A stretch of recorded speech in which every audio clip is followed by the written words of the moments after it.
நானு மருதராஜ்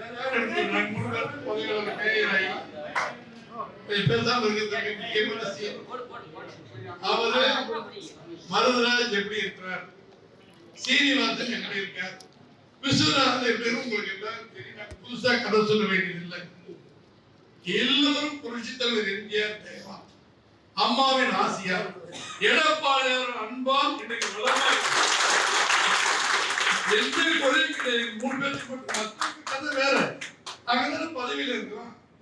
எங்களுக்கு என்ன கொடுமை? என் மகன் விஜய் கட்சிக்கு போறாருன்னா நான் தடுக்கலன்னா நான் ஆம்பளையா? நானு இதெல்லாம் எதுக்கு வேட்டி, எதுக்கு சட்டை, மீச எதுக்கு, என்னக்கடா நாடகம்? எல்லாத்தையும் கேளுங்க.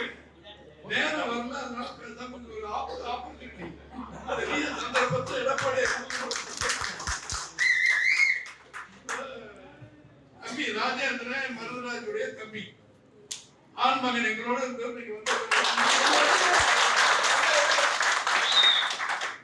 மகன் சுரேஷ் எங்களோட தான் இருக்கு. அதெல்லாம் கட்சிக்காரன். மருதராஜ் மகன் ஒரு 10 பேரை கூட்டிட்டு போய் போட்டோ எடுக்கிறான்னு சொன்னா தெய்வமே இதுதான் கேட்கணும். என்ன பார்த்தீங்க?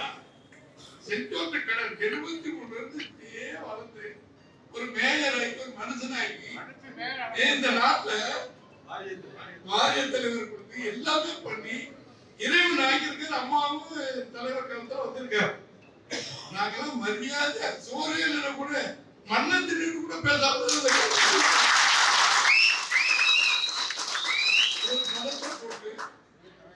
ஒரு நத்தாயா படத்தை போட்டு போய் நேரா போய் சொல்றாரு. வேற யாரும் அனுப்பல. நேற்று ராத்திரி சொன்னியாப்பா மருதராஜிக்கு கோயிலாஜி வீட்டுல சுற்றுவாரு வரேன் அப்படின்னு சொன்னாங்க. நீங்க தயவு செஞ்சு அவருக்கு சொல்லுங்க. உப்பிட்ட வீட்டுக்கு உண்டை கட்ட நினைக்கூடாதுன்னு சொல்லுவாங்க. நாம வளரணும், நம்ம குடும்பம் வளரணும்னா இந்த கட்சிக்கு விசுவாசம் இருந்தாதான் பலம் வந்துச்சு. போல எவ்வளவு போலாம் சார் அந்த கட்சியில இருக்கிற அந்த நடிகர் இருக்கட்டும், நல்லா வளமா இருக்கு. நீங்களே ஏன் போறீங்க? உங்களுக்கு என்ன கேடு? வரமாட்டேன்னு சொன்னா என்ன அர்த்தம்? எத்தனை நிகழ்ச்சி கூப்பிடுறாங்க. பொதுமக்களே கவனப்படி சொல்றா, நீங்களே பாத்துங்க. செந்தில பாத்துக்க, நீங்க தான் பாத்துக்கணும். அந்த மாதிரி இந்த சந்தாளர்களை நீங்க பாத்துக்கங்க. ஒண்ணு மட்டும் நிச்சயம் தொடர்கிறேன். எத்தனை வரலாறு 55 வருஷத்துல 73 கட்சியில இருந்த தண்டமணி எங்களோட இருந்தவர். அண்ணன் அழகசாமி பெருமிச்சு எல்லாம் எங்களோட இருந்தவர். மூத்த தலைவர்கள் யார் பாருங்க, எங்களோட இருந்தவர். தாஸ் எங்களோட இருந்தவர். ஆரப்பண்ண எங்களோட இருந்தவர். இதெல்லாம் செலக்டட் கேஸ். 23 case, 22 case. இதெல்லாம் கொஞ்சம் நாள் தள்ளி வந்திருப்பீங்க லேட்டா பண்ணதுனால. அது பரவாயில்ல. ஆனால் தோழர்களே, இந்த குளநறி வேலை செய்தி படிப்படியாக போயிட்டாங்க, வந்துட்டாங்க. போய் போஸ்ட் கொடுக்கறதெல்லாம் மக்கள் பார்த்துக்கிட்டு இருக்காங்க. காரி துப்புவாங்க, எச்சி மாதிரி காரி துப்புவாங்க. இதெல்லாம் ஒரு வாழ்க்கையா? இப்படி எல்லாம் வாழணுமா அப்படின்னு எங்களுடைய கேள்வி. இந்த பொதுமக்கள் கேள்வி. எனவே தோழர்களே, இந்த கட்சியை காட்டி கொடுத்து வெளியே சென்றவர்கள் வாழ தகுதியற்றவர்கள் என்பதை எப்படி இருந்தாலும் தர்மப்படி நம்முடைய எடப்பாடியார் அவர்கள் எல்லார் படத்தையும் முறைப்படி கொடுங்க, எல்லார் பேரையும் போடுங்கிற அவர் சொன்னதை இவங்க 2 பேரும் சொன்னாங்க. அதன்படி போட சொல்லி போய் நீயே அழைப்பா, எப்படி அனுப்பாத பண்ணிருக்கன்னு சொன்னா இந்த துரோகத்துக்கு நீங்க சாத்தியம் நம்ம தான் மேல் பதில் சொல்லணும். அதை பார்த்துக்கலாம். கடவுள் இருக்கார். இவங்க ராஜினாமா பண்ணி மறுபடியும் தேர்தல் நிக்கட்டும். அவர் தேர்தல் வரட்டும், அவங்க எல்லாம் பார்த்துக்கிட்டோம். அதை இறைவன் இருக்கு, நம்ம எல்லாரும் பார்த்துக்கலாம். அது ஒரு சூழ்நிலை எப்படி வருது. தேர்தல் வரப்போறது இல்லைன்னு நினைக்கிறேன். ஏன்னா சட்டப்படி அனுமதிக்க மாட்டாங்க. எலெக்ஷன் அனுமதிக்க மாட்டான். 2 மாதத்துக்கு 1 மாதத்துக்கு கோடியில் வாங்கிட்டு போய் தேர்தல் நடத்த வைக்க நாடா காடாங்கிற மாதிரி போகும். இன்னொன்று அருமை தம்பி அருமையாக சொன்னார். கரூர்ல போய் 41 பேருக்கு பணம் இதை கொடுத்திருக்காரு, உதவி பண்ணி கொடுத்திருக்காரு. மகிழ்ச்சி. அவருக்கு என்ன குறை, என்ன பிரச்சனை? 800 கோடி 1000 கோடி 10,000 கோடி வச்சிருக்கிறாங்க. அவரு முதல்ல எல்லாத்துக்கும் பணம் கொடுத்தாரு. இப்ப இது கொடுக்கணும்னா மறுபடியும் நான் அன்னைக்கு போக முடியல, கரூர்ல போய் எல்லாத்துக்கும் சொந்த செலவில் பணம் கொடுக்கணும்னா எல்லாரும் வாயார பாராட்டுவோம். ஊராவுக்கு கையே என் பொண்டாடி கையே சொல்லி அரசாங்க பணத்தை எடுத்து கொடுக்குறீங்கன்னா இதெல்லாம் வாழ்க்கையா, வாழ வேண்டிய முறையா, இதெல்லாம் தேவையா, இதெல்லாம் வாழலாமா? என்ன கேடு? ஒண்ணுமே இல்லைன்னு சொல்லும் போது நான் அரசாங்கத்தை கொடுங்க. எல்லா வசதியும், எல்லா படிப்பும், எல்லா கோடிகளும் இருக்கு. இப்ப டாஸ்மாக்ல பிராந்தி விஸ்கி தயார் பண்ற நிறுவனங்கள், ஜெகத் ரட்சகன், டிஆர் பால், யார் யாங்க பேசிட்டு இருக்கிறவன் செல்ல பிடிச்ச உடச்சு போடுவாங்க. யார் யார் பேசிட்டு இருக்கிறவன்? மூடுங்கப்பா, கொண்டாடிக்கிட்ட அப்புறம் பேசுங்கப்பா. சகோதரர்களே, அந்த ஜெகத் ரட்சகன், டிஆர் பாலு, சசிகலா அம்மா, இந்த மாதிரி ஆட்கள் எல்லாம் மது உற்பத்தி தயார் பண்றாங்க. அவங்க எல்லாம் நேரப்ப ஐயா வணக்கம் சொல்றாங்க. முதலமைச்சர் சொன்னதுக்கு பின்னால எங்களுக்கு விலையை கூட்டி கொடுங்க, பாட்டுக்கு விடுதலை பண்ணுங்க அப்படின்றாங்க. சரின்னு சொல்றாரு. 3ஆம் நாள் 2000 கோடி போயிருக்குன்னு பேப்பர் வந்திருக்கு. ஐயா நான் சொன்னேன்னு கேஸுக்கு போடுறாங்க. 2000 கோடி கொடுத்துருக்காங்க சொல்லி தினகரன் பத்திரிகை எல்லாத்திலையும் வந்திருக்கு, எல்லா பத்திரிகையும் வந்திருக்கு. இது உண்மையாக இருந்தால் லஞ்சம் வாங்க மாட்டோம், லஞ்சம் வாங்கல விட மாட்டோம் பேசுற நம்முடைய தாவேக கட்சியின் முதலாளி திரு விஜய் அவர்கள் தயவு செஞ்சு அதை நிரூபிக்கும். அதை நீங்க இப்படி இது ஒரு வெளியே தெரியாது, லஞ்சமே வாங்குறது இல்லைன்றாங்க. நம்ம ஊர் பத்திரப்பதிவு ஆபீஸ் இருக்கு இல்லைங்களா, பத்திரப்பதிவு ஆபீஸ்ல அன்னைக்கு ஒரு குடும்பம் வராங்க. எங்க வீட்டு பஞ்சாயத்து பிள்ளைக்கு சொத்தை நான் எழுதி கொடுக்கணும், அங்க போனா அது சொத்தை சொத்தைன்னு சொல்றாங்க. நிறைய பிள்ளைங்கள எதிர்பார்ப்பாங்க, இதே கொடுத்துட்டு போங்கப்பா அப்படின்னு. நேராக வாங்க மாட்டேங்கிறாங்க. பத்திரம் எழுதுறாங்க ஒரு 10 பேர், அவங்க கையில பிடிக்கும். அதுதான் தூதுவரா இருப்பாங்க. அதே மாதிரி பிடிச்சது 65,000 ரூபாய் வாங்கிட்டு எழுதி முடிச்சுட்டாங்க. நம்பிக்கலாம் நம்ம ஊர் பத்திரம் சத்தியம் உண்மை பிள்ளைகள் மீது ஆனே.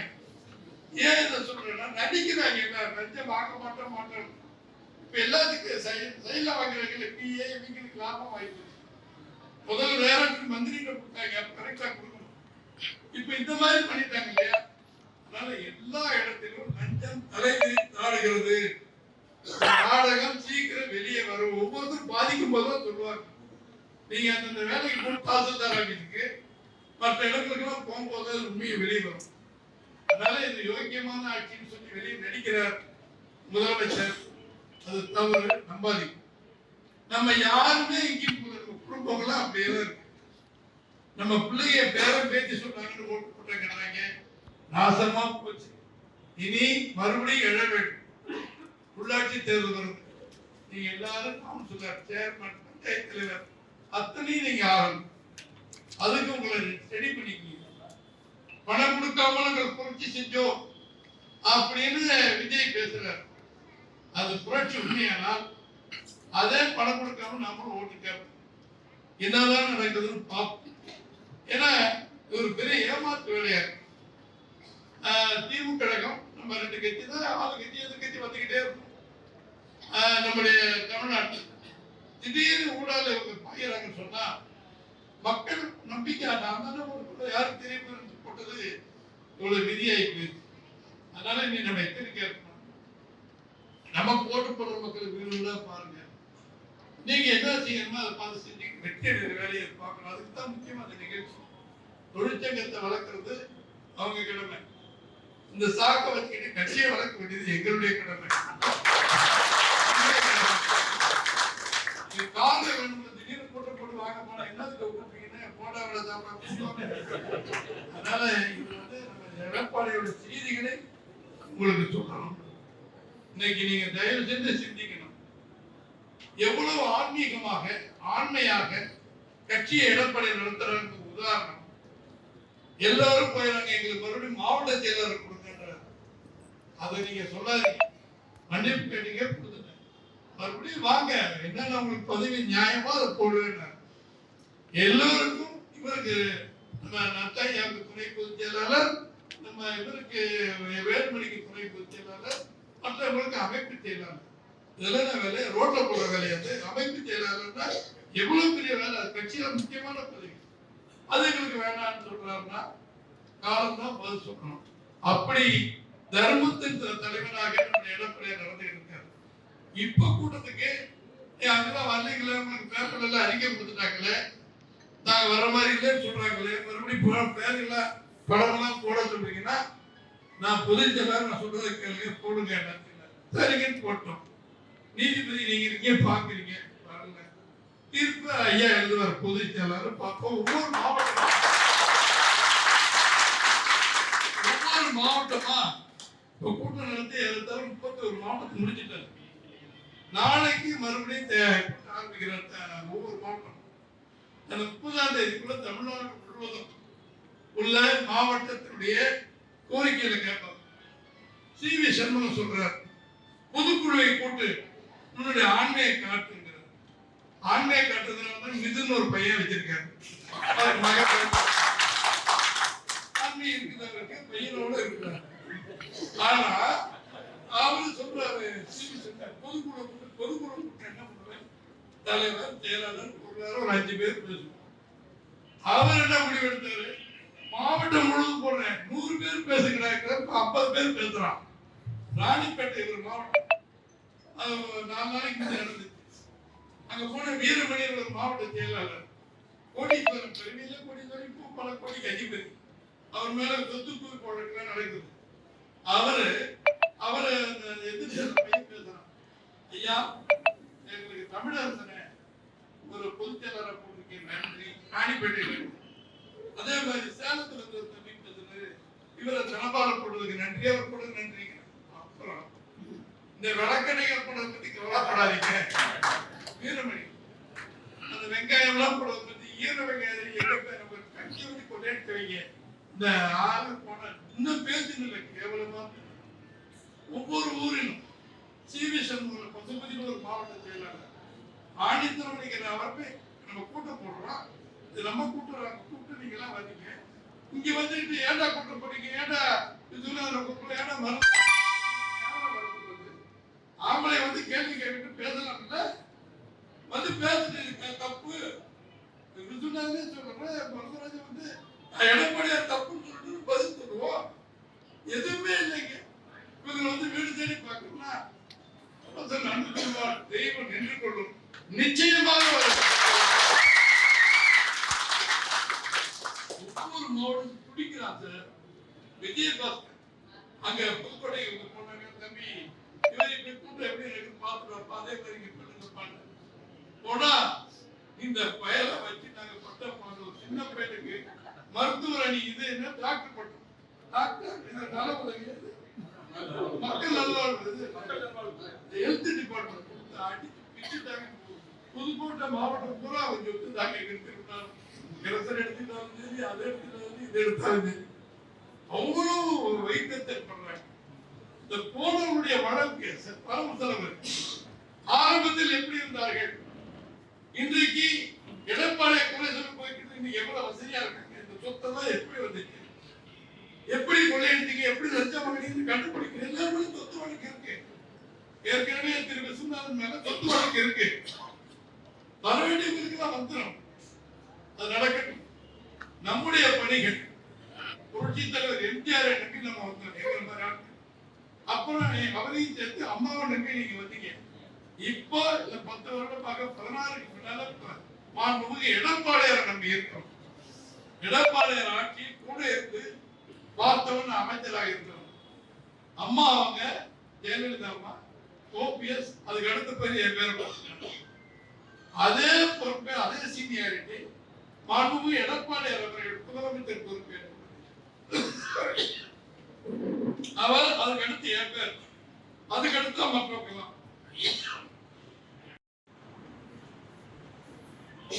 எதுக்கு சொல்றேன்னா, அம்மா கொடுத்த மரியாதை அப்படியே எங்களுக்கு கொடுத்த உத்தமன் மாண்புமிகு எடப்பாடியார் அவர்கள். கட்சியில திடீர்னு ஒரு பொதுக்குழுல என்னை பொருளாதார அறிவிக்கிறார். நாங்க யாரும் கேட்கிறேன், அந்த கடைசியில் உட்காந்துருக்கீங்க, என்னன்னா திடீர்னு அறிவிக்கிறீங்க, பூச்செண்டு கொக்கை கேட்க ஏங்க நான் பொதுச்செயலாளர் அறிவிக்கிறேன், வேலை பங்கிட்டு வேலை கேட்கிறேன். அப்புறம் எனக்கு எடுத்து கையில கொடுங்க. 4 வருடம் 2 மாதம் ஆட்சியில் சாதனைகளை பற்றி நாம் எல்லா இடத்தையும் சொல்லிக்கிறோம். ஒரே ஒரு வெற்றி பாதை 7.5% இந்த குழந்தைகளுக்கு படித்தவர்களுக்கு நீட் தேர்வுல வெற்றி பெறாதவங்களுக்கு திட்டம் கொண்டு வந்தாரு. அரசு பள்ளி மாணவர்கள் நீட் அதான் எல்லாரும் தெரியுதுல, தெரிஞ்சுக்கப்பா. நீட் தேர்வை பத்தி ஸ்டாலின் கேட்கல, எதுக்கு எவனும் கேட்கல. அவருக்கு ஏற்பட்ட திட்டம் அறிவித்து 5000-6000 பேர் ஒரு பைசா செலவில்லாம டாக்டர். மாசம் பணம் கட்ட வேண்டியதில்லை, ஃபீஸ் கட்ட வேண்டியதில்லை, எதுவுமே இல்லை. அன்னைக்கு அவங்க வீட்டுல உட்காந்து ஒரு 10 பிள்ளைங்க இருந்தாங்க. ஐயா நாங்க உங்க 7.5 சென்ட்ல டாக்டர் தேர்வாயிருக்கு, எங்களுக்கு ஃபீஸ் கட்ட பணம் இல்லை. இந்த மாதிரி 7.5 வந்து அவங்களுக்கு பணமே கிடையாது, ஓசிலே படிக்கிறது. அரசாங்கம் கட்டுது சார். யாருக்கு இந்த யுக்தி வரும், யாருக்கு இந்த மூளை இருக்கு? தயவு செய்து சிந்திச்சு பாருங்க. குடிமராமத்து திட்டமாகட்டும், விவசாயிகளின் பல திட்டங்களாகட்டும், எத்தனை. அதனாலதான் நம்ம போட்டு போது 75 பேர் கொடுத்துருந்தாங்க. இப்ப 59 பேரா 53 இதோட சேர்த்து கூட்டணி 53 சீட்டுன்னா விளையாட்டா? இந்த கொள்ளை 43 பேர் எம்எல்ஏ இருக்காங்கன்னா அம்மாவும் ஐயாவும் எடப்பாடியார் போட்ட பிச்சை இல்லையா? சாக வரைக்கும் எடப்பாடியார் படத்தை வச்சு எல்லாம் படத்து கூட வேணாமா? அட பாதிகளா, இப்படி கட்டி காய்ச்சி ஆப்திட்டு போறீங்கன்னா இந்த 30 தேதிக்குள்ள தமிழ்நாடு முழுவதும் மாவட்ட கழக கூட்டம் முடிந்ததற்கு பிறகு ஒரு சவுக்கடி சாட்டை எடுத்து நம்முடைய எடப்பாடியார் பேச போகிறார். அதுதான் அம்மாவும் எம்ஜிஆர் வீட்டு சாட்டை. கட்சி மறுபடியும் எதிர்த்து தொழிற்சங்கத்தை பத்தி தம்பி தமிழகத்தினரும் திரு தனபால் அவர்கள் பேசுறாங்க, அமீது பேசுறாங்க. இருக்கிற பிரச்சனை பல பிரச்சனை. நான் தான் தலைவர், நான் தான் மண்டல தலைவர் சொல்லுங்க. எதுவா இருந்தாலும் கமலக்கண்ணை காசு வாங்கி போட மாட்டாங்க. நீதான் கை தட்டு, நீதான் எத்தனை அளவுக்கு போனியே இல்லையா? கூட்டுவழியில போனேன்.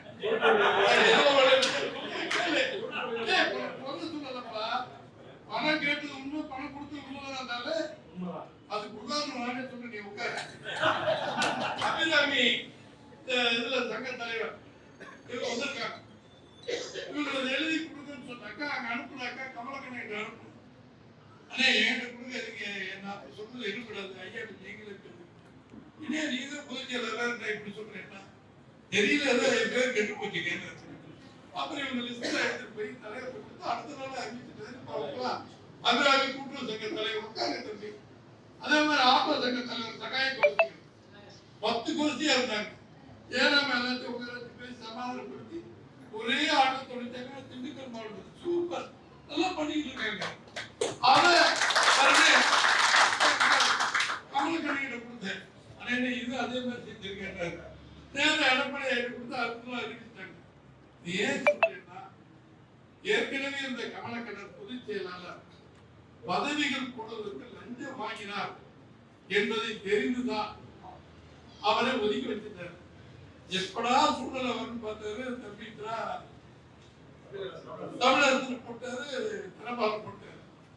ஆக இனி லஞ்சம் என்ற பேச்சு இல்லை. ஐயா யார் லஞ்சம் கொடுத்து பதவி கேட்டதுக்கு தொழிற்சங்கத்துல கட்சியில அது கிடையவே கிடையாது. நடவடிக்கைகள் நீங்க உட்கார்ந்துட்டு நான் தான் பண்றேன், நான் தான் அந்த பதவி இந்த பதவியெல்லாம் பேசல, எல்லாம் கூட்டி தகுதி அவங்க போட்டு கொடுப்பாங்க. இப்ப நாங்க முடிச்சுட்டு நானே போறேன்னு சொன்னா போயிடும். அவங்ககிட்ட உட்காருங்க, டக்கு டக்குன்னு 1:30 வரைக்கும் டைம் எடுத்துக்க. அவங்களும் சாப்பிட்டு அடுத்தவருக்கு போறாங்க, சாப்பிட்டு தேனி விருதுல போறாங்க. குறைகளை எல்லாம் சொல்லிருங்க, போய் சாப்பிட்டு அவங்க கிளம்பணும். அதனால இந்த அளவுக்கு சிறப்பா நீங்க வந்து நம்ம திண்டுக்கல் மாவட்ட பெருமையை நிலைநிறுத்தியிருக்க தொழிற்சங்கம் கட்சியை சேர்ந்து உங்கள் அனைவருடைய பாதங்களில் என்னுடைய பணிவான வணக்கத்தை நமக்குள்ள சொத்து எம்ஜிஆரும் அம்மாவும் எடப்பாடியார். எடப்பாடியார் சிறப்பான நல்வழி கட்சியில் ஆட்சியில் நடத்தினாரு, கட்சியை நடத்திட்டு இருக்கிறார். அதனாலதான் நாங்கெல்லாம் கூட இருக்கிறோம். எந்த எதிர்பார்ப்பு இல்லாம அவர் சொல்லுகின்ற ஆணையத்தை மக்கள் பணியாற்றுவோம், வெற்றி நமக்கு வரட்டும். தொழிற்சங்க பிரச்சனை அவங்க இங்க இருப்பாங்க.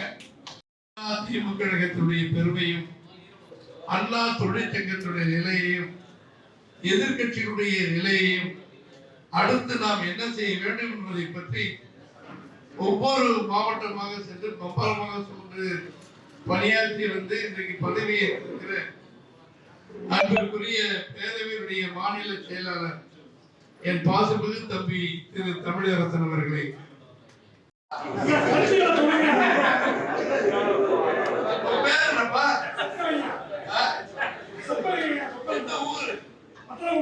எதுல இருக்கிறீங்க?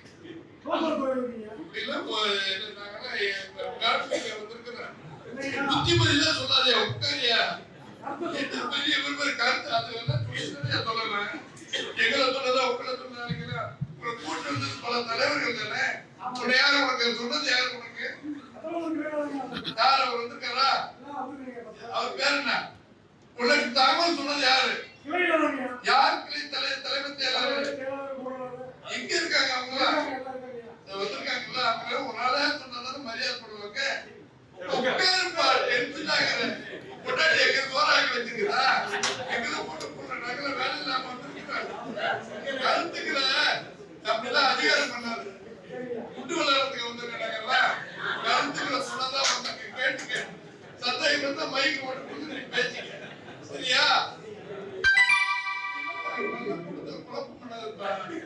உன் கூட உன் மனைவி எப்படி வாழ்ந்து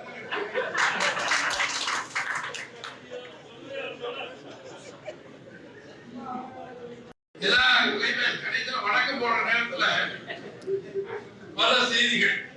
அமைதியா இருங்க. நான் கசகச தொலைபேசி பேசாதீங்க. நம்முடைய அன்பான அழைப்பை ஏற்று அருமை மாநில பொதுச் செயலாளர் அருமை தம்பி தமிழரசன் அவர்களும், அருமை தம்பி தனபால் அவர்களும், அருமை தம்பி அப்துல் ஹமீத் அவர்களும் சிறப்புரையாற்றினார். ஒவ்வொருத்தரும் 1.5 மணி நேரம் 2 மணி நேரம் பேசக்கூடிய பொலிட்டிக்கத்தை பத்தி மகேந்திர இவர் நம்ம தனபால் அவர்கள் ஏறத்தாழ பொதுச் செயலாளர் வயசு 73 வயசு இருக்கின்ற எடப்பாடியார் வைத்திருக்க இவரு நம்ம ஐயா ராவணனுக்கு 68.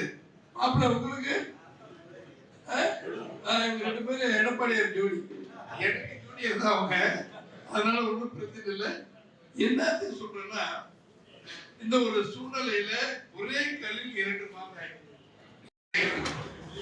ஒவ்வொரு மாவட்டமாக அனுப்பி கட்சியுடைய நிலை எப்படி இருக்கிறது, கழக தோழர்கள் எப்படி ஆர்வமாக இருக்கிறார்கள், பல பேர் அங்க போனா இங்க போனா டெய்லி செய்தி போடுறாங்களே, திண்டுக்கல் மாவட்டத்துல எப்படி இருக்காங்க அப்படின்னு ஒரு தகவலை ரகசியமாக தெரிஞ்சுக்கிறதுக்கு தூதுவர்களாக, இன்னொரு பக்கம் தொழிற்சங்கத்தை வளர்ப்பதற்குரிய தூளாக ஒரே கல்லில் 2 மாங்காய். ஐயப்பா வந்திருக்கியா? சரி சரிப்பா, எடுத்து கொடுக்க வேண்டியது அப்புறம் பேசிக்கலாம். அருமை தோழர்களே, அருமையாக நம்முடைய சகோதரர் மரியாதைக்குரிய பொருளாளர் அமீத் அவர்கள் ஆரம்பித்தார். தம்பி தனபால் அவர்கள் அவருக்குரிய பணியிலே பாடலாம் பாடினார். எனக்கு அதிசயமா போச்சு. சக்கரவர்த்தி திருமகள் வந்து 60 வருஷம், அதுல NS கிருஷ்ணன் புரட்சி தலைவர் பாட்டு பாடி பாத்துக்கோங்க. உலகத்திலே பயங்கரமான ஆயுதம் எதுன்னு கேட்கிறாரு எம்ஜிஆர். என்ன கத்தி கோடாலி சொல்றாரு. அதுக்கு அவர் பதில் சொன்னது என்ன சொல்றாரு? தரிகட்டு கூட நய வச்சுக்கிட்டு நாக்குத்தான் அதுன்னு கருணாநிதி அன்னைக்கு சொன்னார். அன்னைக்கு கருணாநிதி வரல, காங்கிரஸ் அவங்க வாக்க சொன்னார். அது இன்னொரு கேள்வி கேட்பார், புகையும் நெருப்பு இல்லாமல் எரிவது இது. எம்ஜிஆர் என்ன கேட்பார், புகையும் நெருப்புல வருது, என்னையா நீ பாட்டு கேட்கிற, நீயே சொல்லியா பாரு. நம்ம என்ன எம்ஜிஆர் சார், பசித்து வாடும் ஏழைகளின் வயிறு தான் அது. நீங்க தொழிற்சங்க தலைவர்கள் உட்கார்ந்துருக்கீங்களே, பசித்து வாடுறதை பத்தி கம்யூனிஸ்ட் சிந்தனையை பட்டுக்கோட்டை கல்யாண சுந்தரம் எழுதிய பாட்டை புரட்சி தலைவர் எம்ஜிஆர் எப்படி சொல்லியிருக்காரு பாருங்க. அதை இன்னைக்கு தம்பி தனபால் அவர்கள் அருமையாக எடுத்துக்கிறார். அதே போல அருமை தம்பி தமிழரசன் அவர்கள் நம்முடைய 73 தேர்தல் முடிந்த உடனே அது என்ன படம்? நேற்று இன்று நாளையில என்ன படம் பண்ணீங்க? தம்பி, நான் படித்தேன் காஞ்சியிலே நேற்று, நான் உனக்கு சொல்லட்டுமா இன்றைக்கு சொல்லி தெருவெல்லாம் கூட்டுவார். அதுல இடைவேளை போது மாயத்தவர் வெற்றி மாயம் வெற்றி வரும். அது 73 வந்த படம். 2 பேரும் அவ்வளவு திறமையான ஆள் பார்க்க. அது குஞ்சி வந்து கூட சக்கரவர்த்தியை சொல்றாரு, இவர் 73 வந்த படத்தை சொல்றாரு. எல்லாமே மக்களுக்கு உணர்வூட்டிய புரட்சி தலைவர் எம்ஜிஆர் செய்திகள். செய்தி நீங்க புரிஞ்சுக்கணும். எங்கேயுமே சாதாரண ஆளுங்க வர்ற பதவிக்கு வரைக்கும் 2 பேர் உதாரணம். திரு தமிழரசன் அவருடைய தந்தையா மரியாதைக்குரிய திரு ராகவானந்த ஐயா அவர்கள் இந்த தொழிற்சங்கத்துக்கு ஒரு பிதாமகன் சொன்னால் பொய்யான வார்த்தை கிடையாது. புரட்சி தலைவர் அன்னைக்கு மக்களிடம் பேசி நடித்து ஒரு 50 வருடமாக திரைப்படங்களிலே தன்னுடைய செயலை நன்மைகளை மக்களுக்கு பெண்களுக்கு தொண்டாற்றுகிறவர்கள் ஒரு நல்லவர் வல்லவர் என்று பெயர் எடுத்திருக்கிற அந்த புரட்சி தலைவர் கட்சி ஆரம்பிக்கிற பொழுது 73 தொழிற்சங்கம் அதிகமா வரல.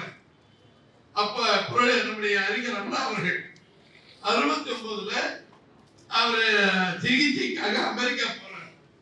விமான நிலையத்தில் ஒரு ஆங்கில புத்தகத்தை எடுத்து அதில் ஒரு அட்டை எடுத்து புரட்சி தலைவர் எம்ஜிஆர் கொடுக்கிறார். தம்பி, தமிழரசன் சொன்னார் இல்லையா, பேனர் சுத்தியல் அட்ஜஸ்டபிள் இதெல்லாம் டைட் பண்ணிக்கலாம். அத வங்கி சார் கேட்டுக்கிறேன். அதனால அப்படி அட்டை கொடுக்குறார். பத்திரமா வச்சுக்க தம்பி ராமச்சந்திரன், உனக்கு உதவுன்னு சொல்றாரு. நம்ம எதிர்பார்க்காதவங்க அண்ணா இறந்துட்டார். அப்புறம் 69 குள்ளநெறி வேஷம் போட்டு எம்ஜிஆர் போட்ட பிச்சையில இந்த நாட்டுக்கு முதலமைச்சர் வந்தவர் கருணாநிதி, உங்களுக்கு தெரியும்.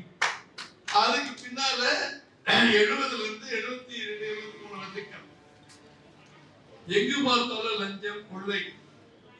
அதை முதலில் கேட்டவர் புரட்சி தலைவர் எம்ஜிஆர். அது உங்களுக்கு தெரியும். நம்ம ஊர்ல திடீர்னு தேர்தல் வந்துச்சு. புரட்சி தலைவரும் கருணாநிதி முதலமைச்சர் இருக்கிற கருணாநிதியை புரட்சி தலைவர் நம்மளை நம்பி போட்டு போறாரு. அப்போ தமிழ்நாடு முழுவதும் திண்டுக்கல் இருக்கிற 6 சட்டமன்ற தொகுதி மக்கள் 1,69,000 ஓட்டு வித்தியாசத்திலே புரட்சி தலைவரை வெற்றி பெற வைக்கிறார். கட்சி தலைகீழா மாறும். இப்ப எப்படி நடிகர் ஜெயித்த உடனே எல்லாரும் அங்க போறாங்க உங்களுக்கு பழைய நினைவு பண்ணணுங்காக சொல்றேன். அப்படி மாறும். அப்படியே 77 தேர்தல் வருது. புரட்சி தலைவர் எம்ஜிஆர் வெற்றி பெற்று முதலமைச்சர் ஆகிறார். 80 தேர்தல் வருது, அதில் வெற்றி பெறுகிறார். 84 தேர்தல் வருது, அதில் வெற்றி. 3 முறை எம்ஜிஆர் முதலமைச்சர் ஆகிறார். அப்ப எத்தனை போராட்டங்கள், எத்தனை பல சக்கரைகள் வந்திருக்கு. அதுல 80 2 இடத்துலதான் நாடாளுமன்றத்துல புரட்சி தலைவர் எம்ஜிஆர் ஜெயிக்கிறார். மீதி 38 இடங்களில் கருணாநிதியும் இந்திரா காந்தி அம்மா ஜெயிக்கிறார். அப்போ இந்திரா காந்தி அம்மா போய் கருணாநிதி எம்ஜிஆர் மரியாதை போய், அதனால இந்த ஆட்சியை கலைச்சிருக்கேன். இந்திரா காந்தி அம்மையார் மரியாதை போய் ஆட்சியை கலைச்சிருக்காங்க.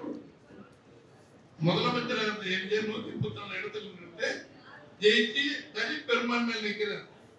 யாருடைய கூட்டணி இல்லாமல் எம்ஜிஆர் 80. அப்ப 2 இடத்துல ஜெயிச்சதுனால அவரை நம்ம கலைச்சிடுறாங்க. மறுபடியும் 6 மாசத்துல தேர்தல் வருது. சேகரனா இவர் பெரிய அந்த 6 மாதத்தில் தேர்தல் வருது. தேர்தல் வந்த உடனே நம்முடைய ஊரில் நம்முடைய நாகல் நகர், மணிக்கூண்டு, பேகம்பூர் நேர வண்டி பறக்குது. வெள்ளைக்குள்ளா கருப்பு கண்ணாடி அணிஞ்சிட்டு இந்த எம்ஜி ராமச்சந்திரன் என்ன செய்தான்? தவறு செய்திருக்கிறார். எனக்கும் கருணாநிதிக்கு போட்டி. நான் நல்லவன் என்றால் எனக்கு ஓட்டு போடு, நான் கெட்டவன் என்றால் கருணாநிதிக்கு ஓட்டு போடுங்க. நன்றி வணக்கம். 5 நிமிஷம் தான். எங்க திருத்தணியில் ஆரம்பிச்சு மெட்ராஸ் ஆரம்பிச்சு கன்னியாகுமரி வரைக்கும் 5 நிமிஷத்துக்கு மேல எங்கேயுமே பேசல. அந்த வெற்றி திரும்ப 134 இடத்துல வெற்றி பெற்ற 184 இடத்துல ஜெயிக்கிறார். சரித்திரம். அம்மா இருக்கும்போது 4 இடத்துல தான் 96 ஜெயிச்சாங்க. ஒவ்வொரு சூழ்நிலையிலும் அரசியல் மாறும். உடனே பாயிறாங்க. அப்ப சம்பாதிக்க ஓடி போயிருவாங்க. இன்னைக்கு நிலை என்ன? சண்முகம், விஜயபாஸ்கர், வேலுமணி, தங்கமணி, இப்படி முக்கியமான தலைவர்கள் யார் நம்பிக்கை புரட்சி தமிழர் எடப்பாடியார் வச்சிருந்தாலும் அவங்க எல்லாம் பறந்து போய் அவருக்கு ஆதரவு சொல்லிட்டு நடிகருக்கு நம்ம விஜய் கொடுக்குறாங்க. 25 பேர் அவங்க தனியா. நம்ம தம்பி தமிழரசு சொன்னது போல சட்டத்துல 3 ஒரு பக்கம் மெஜாரிட்டி இருந்தாதான் அவங்களுக்கு தனி சுதந்திரம் கிடைக்கும். 32 பேர் இருந்தாதான் அவங்களுக்கு தனி அந்த ஓட்டு போடுற அதிகாரம் இருக்கு. அதனால நம்முடைய அக்னி கிருஷ்ணமூர்த்தியை கொரோனாவாக நம்முடைய தலைவர் எடப்பாடியார் தேர்ந்தெடுத்து அவர் உத்தரவு போனார். கொரோனா உத்தரவு என்று சொன்னால் அதிமுக எம்எல்ஏக்கள் வெற்றி பெற்ற அனைவரும் தமிழ்நாடு அரசு விஜய் முதலமைச்சர் சபாநாயகர் கொண்டு வர தீர்மானத்துக்கு எதிராக ஓட்டு போட வேண்டும் என்று தீர்மானம் நிறைவேற்றினார். அந்த 25 பேர் அவங்க தனியா சட்டசபையில் நீங்க பார்த்துருப்பீங்க ஆதரவா ஓட்டு போட்டாங்க. அதனால அடுத்த நாள் அவங்க எல்லாம் அந்த ஆன்டி டிஃபெக்ஷன் சொல்லுவாங்க. அதுல அந்த தகுதியை இழந்துட்டு அவங்களுக்கு எம்எல்ஏ பதவியை மிதிக்கிறதுன்னு சொல்லி ஒரு தபால் கொடுக்கிறார். சட்டப்படி அது செல்லும் என்பதால் பயந்து எங்களை மன்னித்து விடுங்கள், நாங்கள் தெரியாமல் தவறு செய்து விட்டோம் சொல்லி இன்றைக்கு புரட்சி தமிழர் எடப்பாடி ஐயாவை எதிர்க்கிற சி.வி. சண்முகம், வேலுமணி, விஜயபாஸ்கர், தானே தலைவர்கள் அத்தனை பேருமே மன்னிப்பு கேட்டு மன்னிப்பு கொடுத்த ஒரு பெருந்தகை நம்முடைய எடப்பாடி அவர்கள். நமது ஊரில் நம்முடைய மாண்புமிகு திரு ரத்தம் விஸ்வநாதன் அவர்கள், அவரு பழனியில் ஒரு தம்பி ரவி மனோகர், அவர் ஒரு எம்எல்ஏ. அவங்க 2 பேரும் அவங்க கூட இருக்காங்க. இப்போ இந்த கூட்டம் தொழிற்சங்கம் நடக்குது. தம்பி ஜெயராமன் யார் பேர் போடணும், என்ன போடணும், யார் படம் போடணும் இங்க பாருங்க. நம்ம விஸ்வநாதன் இருக்காரு, தம்பி மருதராஜ் இருக்காரு, எங்க ராஜேந்திரன் வந்திருக்காரு, அவர் தம்பி ராஜேந்திரன் வந்திருக்காரு. இதெல்லாம் நம்ம எப்போது போட போடுறதால ஒரு புதுசு இல்லை தம்பிங்களா. ஆனா பாத்திருக்கீங்களா? என்ன பாத்திருக்கீங்களா இந்த படங்களா? அதே தானே இருக்கும். நம்ம யாரும் ஒதுக்கலையே. வீட்டுல போய் சொல்ற தம்பி திரு ரத்தம் சொன்னது ஐயா, அதே மாதிரி மருதராஜ் வீட்டுல போய் எல்லாத்துக்குமே நிறைய சொல்லணும். ஏன்னா அவங்க தான் கூட்டம் நடத்துறாங்க. இவங்களும் அதை உத்தரவு போடுறாங்க. யாரையும் நீக்கிறது கட்சியில நீக்கினா போயிட்டாங்க நீக்கிறீங்க. திரு தமிழர் சொல்றோம், திரு தனபாலம் 2 பேருக்கும் மரியாதை கூப்பிடுறேன். மணி 12 இதுவரைக்கும் வரல. இன்னும் அது என்னங்கிறது அவர் முடிவுபடுத்த பொதுச் செயலாளர். எதுக்கு இதை சொல்றேன்னு சொன்னா, நாம யாரும் ஒதுக்க மந்திரி பதவி கிடைக்கும் என்பதற்காக சென்றவர்கள் ஏதோ மாபெரும் தவறை மாண்புமிகு எடப்பாடி அரசு போல திமுகவுக்கு போய் முதலமைச்சராக சொன்னா கேட்பில் நெய்வழிதான் கேட்கிறவனுக்கு அறிவு வேணும்ல. இது எவனாவது போய் அப்படி பேசுவானா? அப்பானா ஸ்டாலின் போய் என்ன முதலமைச்சராக சொல்லுவாரா? அவன் தான் ஏத்துக்குவானா? இதெல்லாம் என்ன கதை விடுறாங்க? அதனால நாங்க வெளியே வந்துட்டோம். திருப்பி இல்லைன்னு சொல்லிட்டாருல, வாங்க மன்னிப்பு கேட்டீங்களே, வாங்கயா எம்எல்ஏ பதவி ராஜினாமா பண்ண போ, அதுக்கு என்ன சட்டம் இருக்குன்னு சொல்றாருல்ல. எல்லாத்துக்கும் எலெக்ஷன் கமிஷன்ல இருந்து அத்தனை பேருக்கும் நோட்டீஸ் கொடுத்துட்டாரு தலைவர் எடப்பாடியார். அது சாதாரண விஷயமே இல்லை. என்ன நிற்பாங்க 2 மாதத்துக்கு ஒரு தடவை தேர்தல் நடத்தணும் ஆஜர்பட. என்ன காரணம்? குதிரை பேர பல கோடிகள் வாங்கியிருக்கீங்க அப்படின்னு குற்றச்சாட்டு கவர்னர்கிட்ட சொல்லியிருக்கோம்.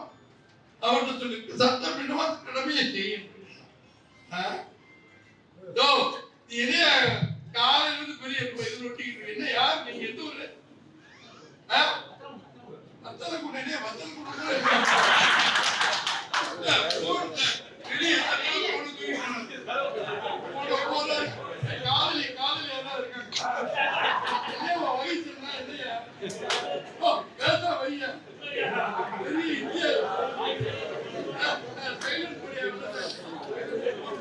வெளியே போயிட்டாரு.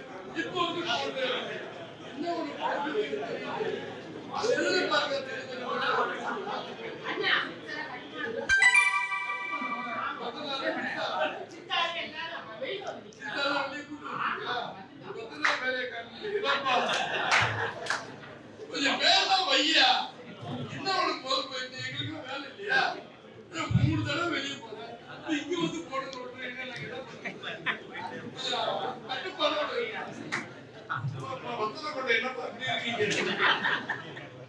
கேளுங்கப்பா.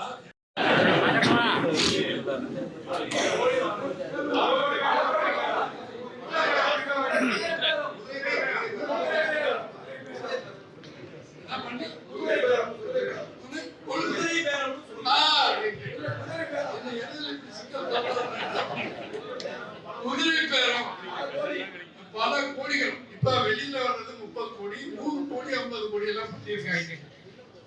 இதெல்லாம் பண்ணதுனாலதான் இவங்க எல்லாம் ராஜினாமா பண்ணிருக்காங்க. மரகத சந்திரசேகர், இன்னொரு தாராபுரத்தோட எம்எல்ஏ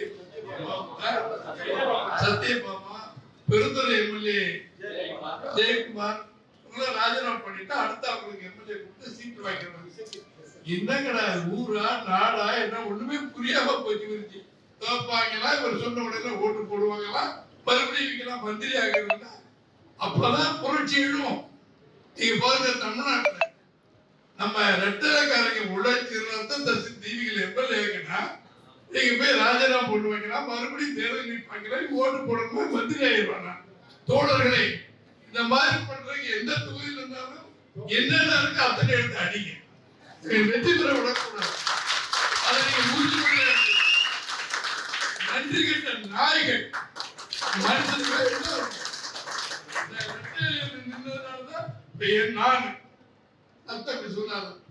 தம்பி மேயர் மருதுரை நீங்க 3 பேர் கூட்டு வச்சுக்கீங்க.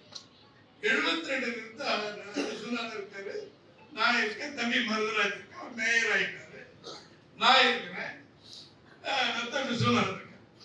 3 பேருக்கு 55 வருஷத்துல 72 எப்படி இருந்தாலும் உங்களுக்கு தெரியும். இன்னைக்கு எத்தனை பதவி, மந்திரி பதவி, எம்பி பதவி, எம்எல்ஏ பதவி, பொதுச் செயலாளர், பொருளாளர் எனக்கு, அவருக்கு துணை பொதுச் செயலாளர் யாருக்கு, விஸ்வநாதன் ஐயாவுக்கு கொடுக்கிறாருல. அவரை வேலுமணி என்னோட இருக்கிற 30 பேர் 300 பேருக்கு வேற பதவி கொடுக்கிறாரு.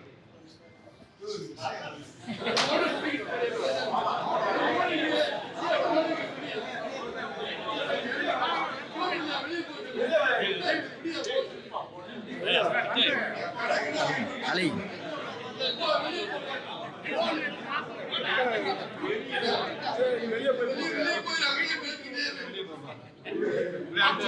சித்தா மரம் சொல்ல போல இருக்கு. வாடு இருப்பாரு போல இருக்கு. வேலைக்குமா வேலைக்கு